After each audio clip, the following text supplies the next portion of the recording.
Hi, everyone, and welcome to The Little Things, a conversation series about the small moments, gestures, and details that shape our days and leave an impression. Sometimes that's a quiet ritual, a handwritten note, a moment of connection, or a spark of creativity. This podcast is about those moments and the people who understand just how much they matter.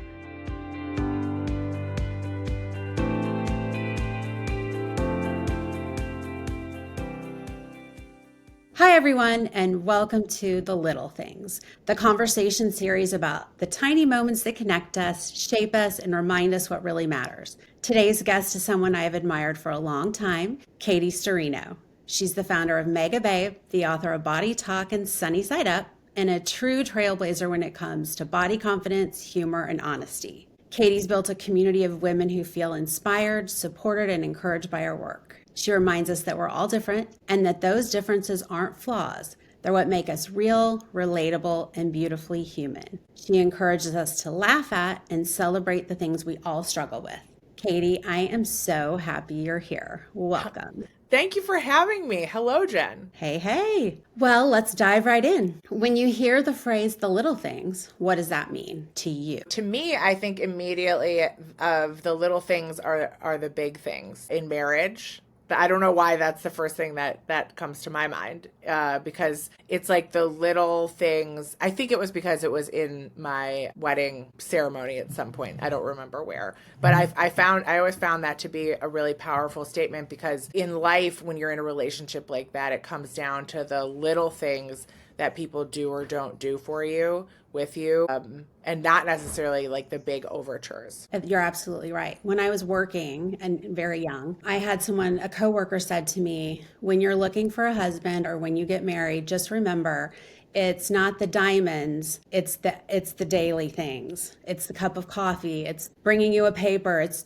running an errand for you, or doing something little that really makes it. It's not the big stuff, it is the little things. Yes. And I think it might have taken me one marriage to figure that out. And I got it on my second. Well, whatever it takes, right? Yeah. Gotta find the right groove. Yeah.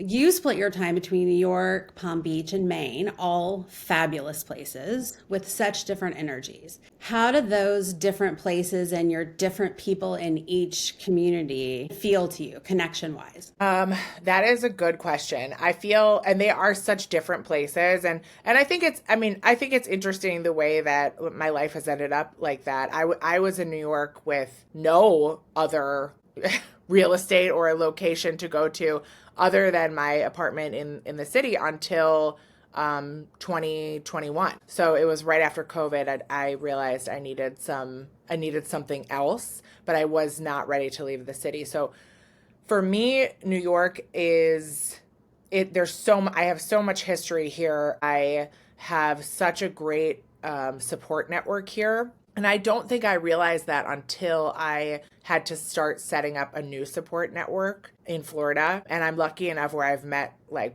wonderful people, but the pacing and the energy is so different. In New York, I'm working, I'm back-to-back meetings. I've got a breakfast downtown and I'm meeting uptown. Like, it's just, you're always busy and moving around. And then in Palm Beach, that is not what is happening. People are like, can you play pickleball at noon on Tuesday? And I'm like, okay, it's a different life down here. My snowbird life is much more about like getting outside, moving my body, getting to the beach every morning, and taking advantage of like a lot of the natural things that occur down there. And I know it's become a popular place for more like brand activations, and Palm Beach has really exploded in the past 6 years and changed in a lot of ways. And then lastly, I would say Maine is the place I go to not deal with anything.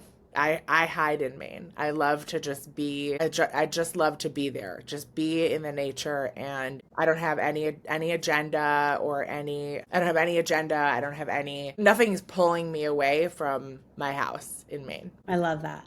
I have similar. Our home is St. Louis. We have a house in Vero Beach where, yeah, I come to Palm Beach all the time. Yes. Oh, good. I'll see you there. I come to Palm Beach for energy and excitement in restaurants because Yeah. Vero is very quiet and calm and Yes. serene. Yes. But I am a new empty nester. So I'm a Oh, new okay. free bird, as they call it. I'm going to be going to Vero in January and staying for a few months. And I'm like, what in the world am I going to be doing? Because You I've come to never Palm Beach.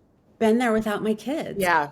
And Vero's quiet. So I will be coming to Palm Beach quite a bit. I'll look Yeah. you up because I'm like, okay, how I mean, I'm a little bit too young to go play bridge at the club. I know. And what am I going to be doing? And like you said, everyone's pickle and tennis and Yeah. this and that. And Yeah. I don't know that I can do that all day long every day. So No, it's a different type of place to be when you have a lot of professional ambition. for sure. Yeah. And Vero is a different vibe than Palm Beach. Yeah. I should move to Vero Beach. Vero for me is your main. Okay. Right? I Okay. mean, I can hibernate, I can chill. I don't feel like I'm missing anything because there's not a ton happening all the time. Okay. It's up and coming. It's just, Yeah. Palm Beach has exploded into Yes. something that has It's been fun and interesting, but also I feel like the protection, it's just not that it's not the same. That little cocoon is has no. evolved. Yes. But I was never in that cocoon.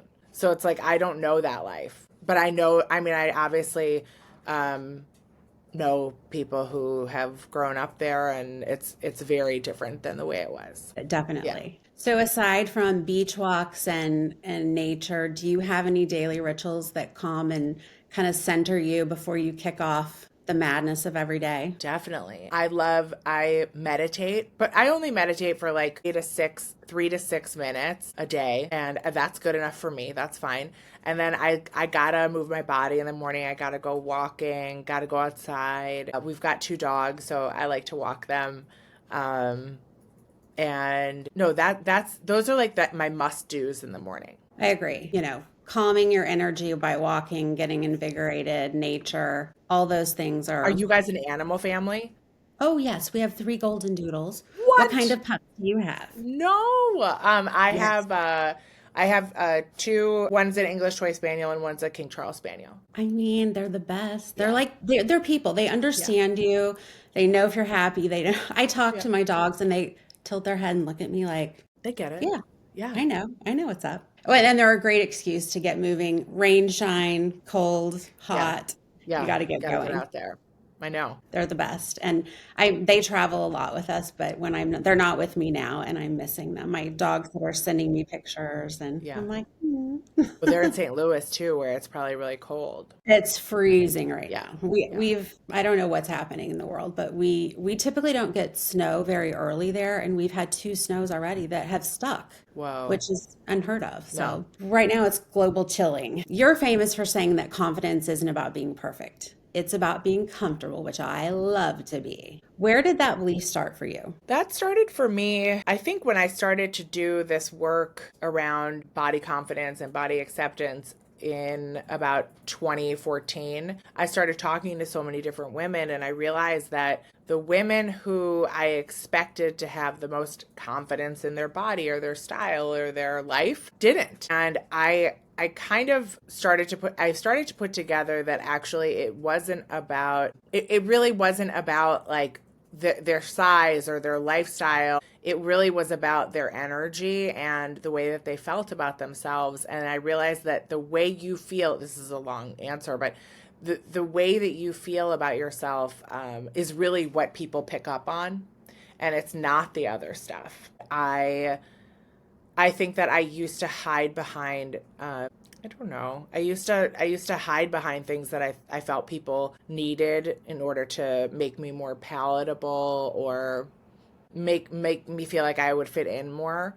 And I think so many of us do that at many times in our life. But I once I realized that those like that's not really it. That's not what makes you special or important in the world. I really started to feel at home in my body. I love that messaging. I have a 19-year-old daughter, like Yeah. like I mentioned, and it's interesting as a mom to see young girls go through all of those insecurities. And, as a 52-year-old woman who's been a size 2, a size 12, a size and everything in between, Yeah. and I can look back at that journey and say, "Ooh, that didn't change who I was as a person."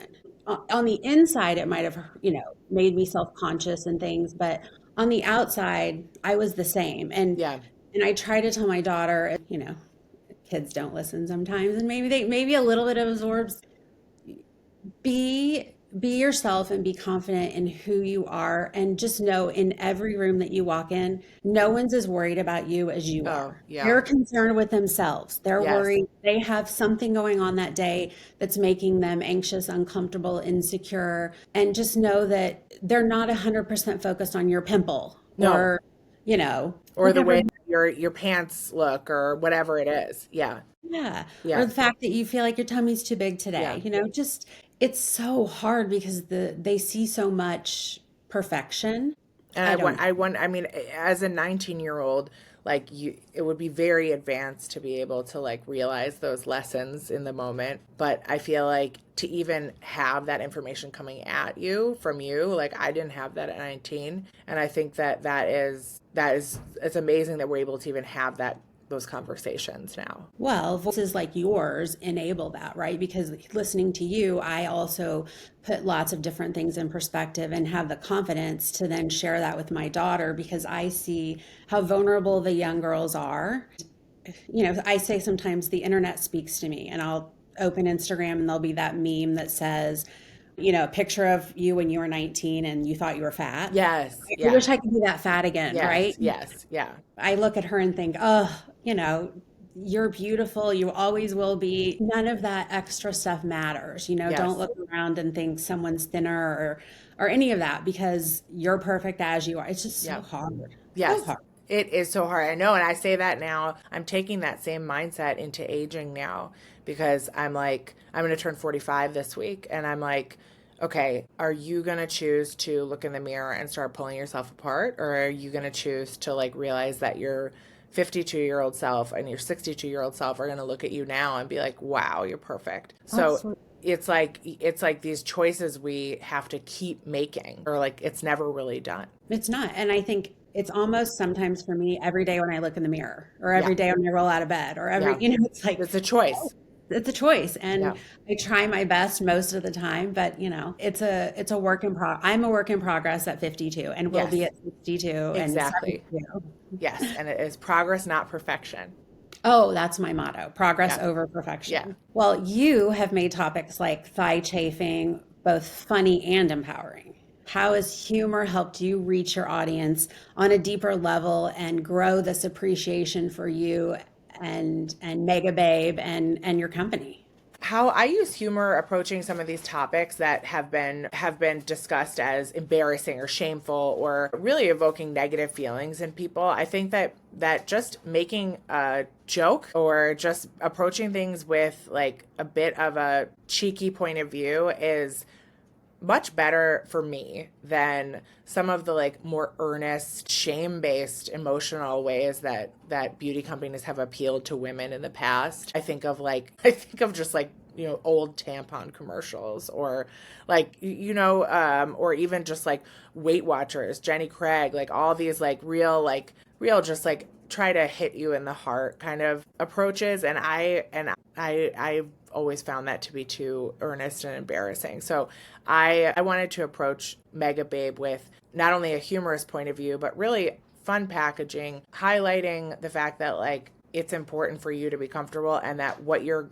experiencing is normal. And I say normal because we haven't been made to feel that it's normal because no one talks about this stuff. No one talks about boob sweat. So you think, wow, is everyone else in this room experiencing the same thing I'm experiencing? I probably not because I've never heard anyone talk about it and I've never seen a product for it. So I feel like that's what I've tried to bring that into the energy of our business is just to make people feel comfortable in their skin. And you've done an incredible job. And I mean, again, I can say this a million times because I've experienced it all: boob sweat, thigh chafing, I mean, everything. Yeah. So I appreciate the messaging, and I can laugh at it. And honesty and humor, you've built a wonderful trust with your audience, me included. Thank you. So much so that in this honest moment and trusting moment, I was really looking forward to our chat. And Yeah. I was thinking about one thing about my body right now that I wish I could change. Okay. So wait for it because I think you are a mega babe and I need your help. Okay. All right. I'm here. We're on the hotline. Great. All right, we're on the hotline. I need a miracle balm to eliminate my chin hair. Okay. With Okay. perimenopause and menopause being all the rage, right? Yeah. Yes. I'm going to challenge you because people must think I'm deep in thought all the time or just incredibly brilliant. Yes. But I'm Yes. actually assessing my chin hairs. And what I need to quickly get into the rear view mirror or bathroom mirror, which I can barely see the bathroom mirror, to pluck. So I need a miracle balm to get rid of my unsightly chin hair. Would love to work on that for you. Chin hair is on our radar, Oh, thank believe you. it or not. I'm like, is it a special tweezer? It is a magnifier. We're in the lab right now about it because it's the same thing. I reach down and like suddenly I have like a 1 inch hair that I'm like, where the F did this come from? It wasn't there yesterday and now I'm just out in the world. Yeah, and yeah, and now I'm dermaplaning. Yeah. Well, I it's a don't know. the things I dermaplane, I tweeze.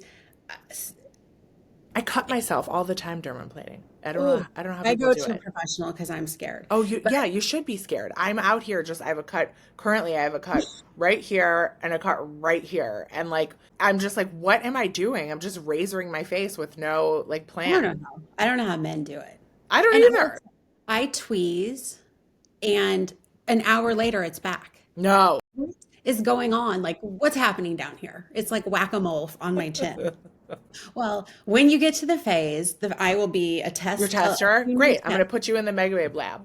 I'll be the dummy. Great. I'll be an influencer. I'll be a spokesperson. Great. I'll buy a lifetime supply Great. because clearly this is going away no time soon. I've tried No. lasers, everything doesn't work. Oh, you've done lasers or electrolysis too? Okay, so I'm just starting my journey on electrolysis and it seems to work. Now, I have asked if I can go every other day because I want them gone. They just Yes. pop up and they say, "Oh, Yes.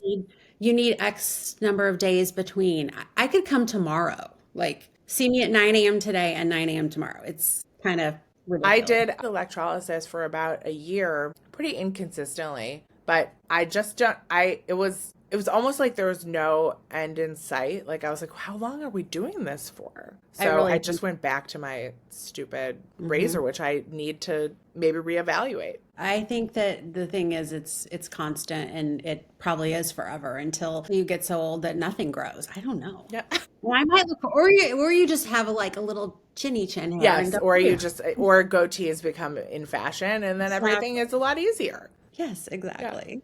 Oh my God. Well, you inspire me and so many to feel comfortable with who we are. You built a community that feels safe and real, and you give a voice to things that many people whisper about. We've touched on body positivity, you speak on anxiety, and those are all things we struggle with at some point in our lives, if not daily. And that is so refreshing. You and I align on how important mental health is in our everyday, and being open and vocal about that is crucial in my opinion, and I think you agree. I'm involved in Project Healthy Minds, and I was so happy to learn that you spoke at World Mental Health Day this year. I couldn't be there because I was at my niece's wedding in Spain, but it's such an inspiring and beautiful day, an incredibly impactful organization.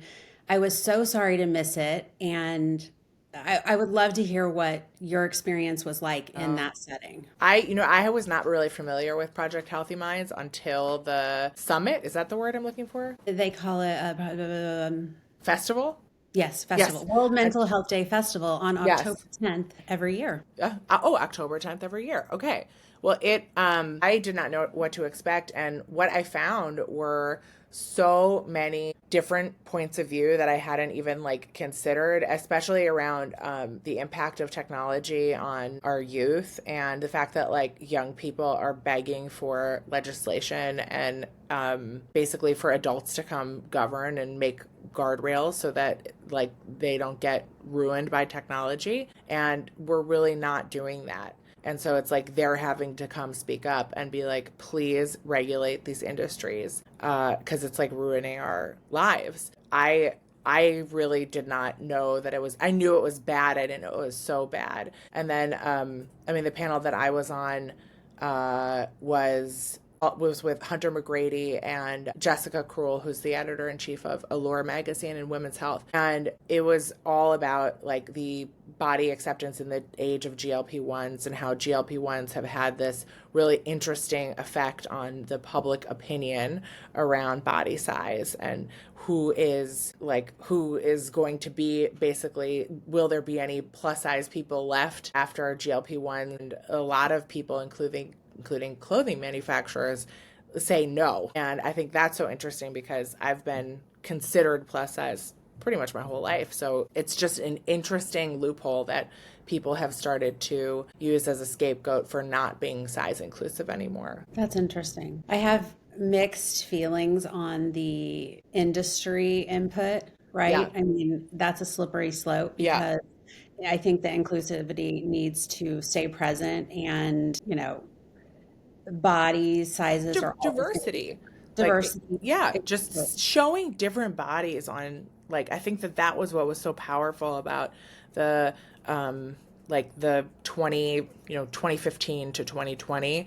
was a very special time because you just saw shapes and sizes and people in really high profile places that you just were not seeing before or since.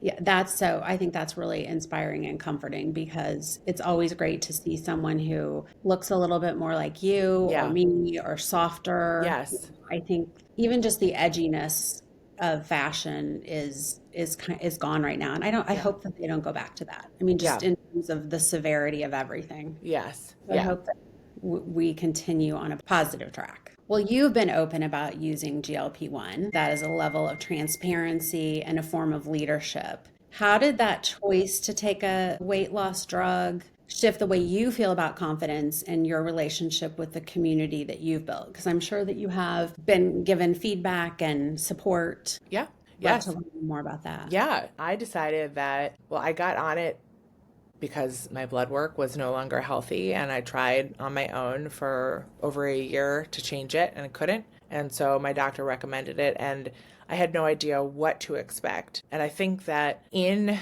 the process of like experiencing these changes on the medication, I have really had to test my own opinions and teachings on body acceptance. And I think that I have done so in a way that makes me really hopeful that other people are going to be able to hang on to their own satisfaction with their body as they lose weight. Now this may seem funny because you might be like, well, isn't that when people feel better? Like, isn't that when people feel more positive about their body when they're losing weight? But I think that there is, not everyone's on their own journey, but my opinion is that weight loss can really trigger diet culture in your own mind and kind of bring you backwards because it can be really tempting to say, ooh, I went down a jean size. That's fun. And if you look deeper into those feelings, why is that fun? Why do I feel excited about that? Why is that like something I am feeling anything about? It usually comes back to the mindset that smaller is better. So I have had to like really look myself in the mirror during this process, hang on to my teachings, and I feel really good about the way things have turned out for me. I mean, I'm a size 16, 18. I have no goal. I have only like blood work goals. So that's like my people are like, how much weight are you going to lose? I'm like, I don't, it's not even on the radar. Like, I don't weigh myself anymore. When I first started this drug, I was weighing myself. I had to check myself that I was looking too much at the numbers. Yeah. So I feel really good about my journey so far with this. That's great. I am actually taking it too. Um, and my struggle started when I kind of started perimenopause and menopause. I couldn't lose weight. And I know that my body composition, I'm never going to be a size two, right? So I just want to make sure that I always stay in, like you said, healthy, Yeah. safe ranges with blood work. I don't Yeah. want to be stagnant. And no matter what I did, I wasn't seeing any weight. Like Sure. out a ton. I could eat nothing. I just wanted to form a more healthy relationship with food and not feel like I was restricting myself, but also achieving some goals along the way. And it's done that for me. That's And great. honestly, like I don't even own a scale. I don't want to weigh myself. I don't care because I don't want to become obsessed with the Yeah. number. I'm not very tall. I have big bones. I was a swimmer. I'm very muscular. I'm never going to be a wafy tiny Yeah. size 2. I could take a shot every day and that's not happening. Yeah. But I just wanted to be in a place that I could find a balance health wise, and just see progress because that felt encouraging, Yeah. um, and to tackle some of this menopause stuff. And honestly, I talked to my doctor about it, and I said, when will I get off? And she's like, maybe never. You just Yeah. they're finding so many health benefits I that know. For now, I know. And then I can see like the 10 years from now headline with, I know. But you know what? I hope that's not the case. I hope not Yeah. either. And Yeah.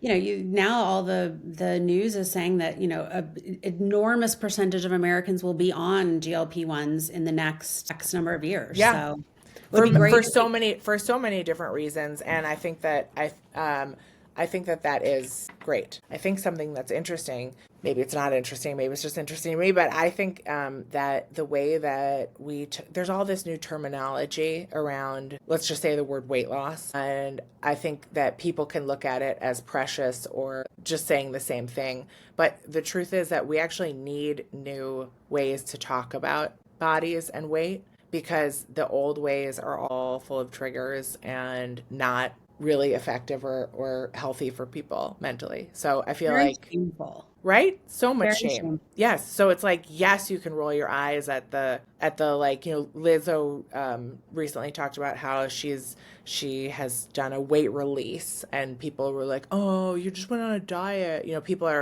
They love to like be negative about that, but I think actually it's we need a new way to talk about everything. We absolutely do I because don't the know. other was not good, Yes. not healthy Yeah. on either side. I mean, No, that's what I it mean. not good, Yeah. not good. Yeah. We need to do better. Yeah. I love that. So, looking back at your incredible path from PR to founder to author, what were the small moments that encourage you to keep moving forward when you doubted yourself, or if you doubted yourself? I definitely doubted myself. I think the things that kept me moving forward were connecting with individuals and hearing that I've hit something that they haven't heard or seen before, and that was helpful to them. So I think that's really when I know that I'm on the right path, is when I'm talking to people and they're like, wow, okay, that's how I feel too. So it's like whenever I can identify something that people feel alone about, that's when I know I'm on the right path. I think that is probably one thing that has set you apart and helped propel your success and your relatability is the fact that you connect with your people. I mean, you take the time, you understand, and that vulnerability for people is a place. And every founder or creator will say, if you're solving a problem, Yeah. right? You're not only solving a problem, you're connecting with an audience that has felt shameful or wanted to hide or Yeah. not feel confident in their best. You're Yeah. encouraging people, and that's invaluable, really. And I can see that from a perspective of my age in my 50s to younger girls.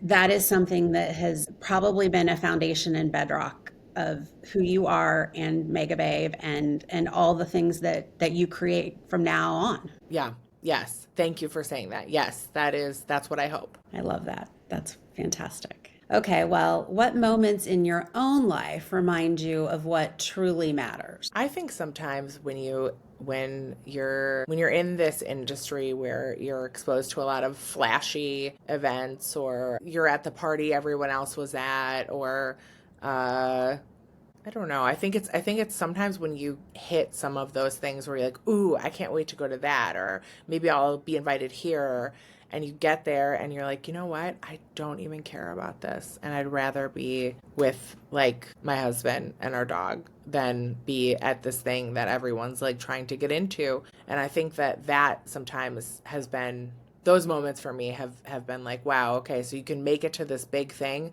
but really that's not what matters. I completely agree.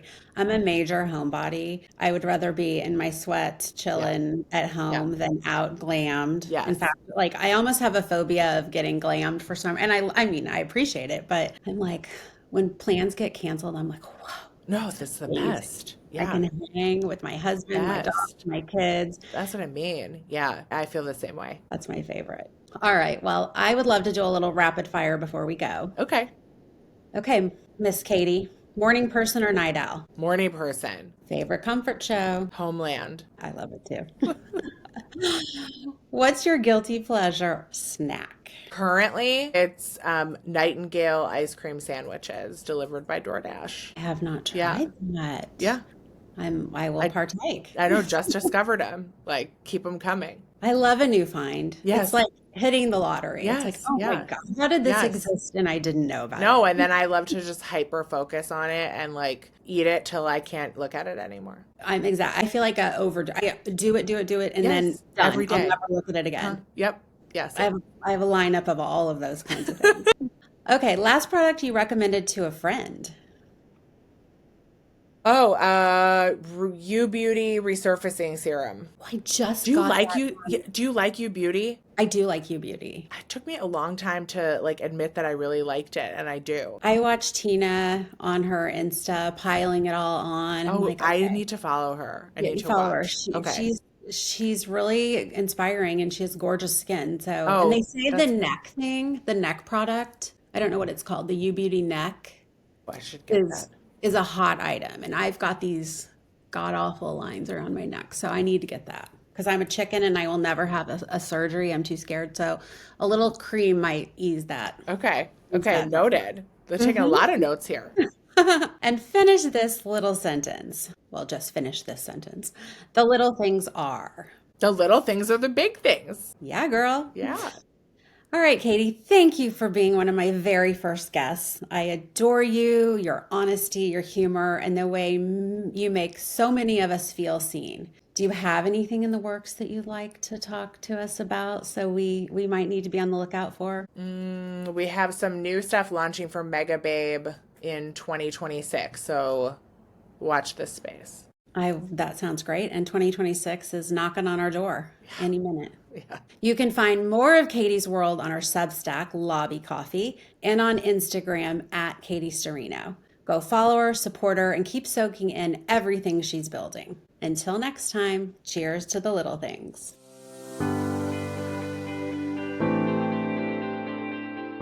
Thank you for joining me on The Little Things. I hope today's conversation inspires you to notice your little things. Life is full of them, and sometimes they're the ones that make the biggest difference.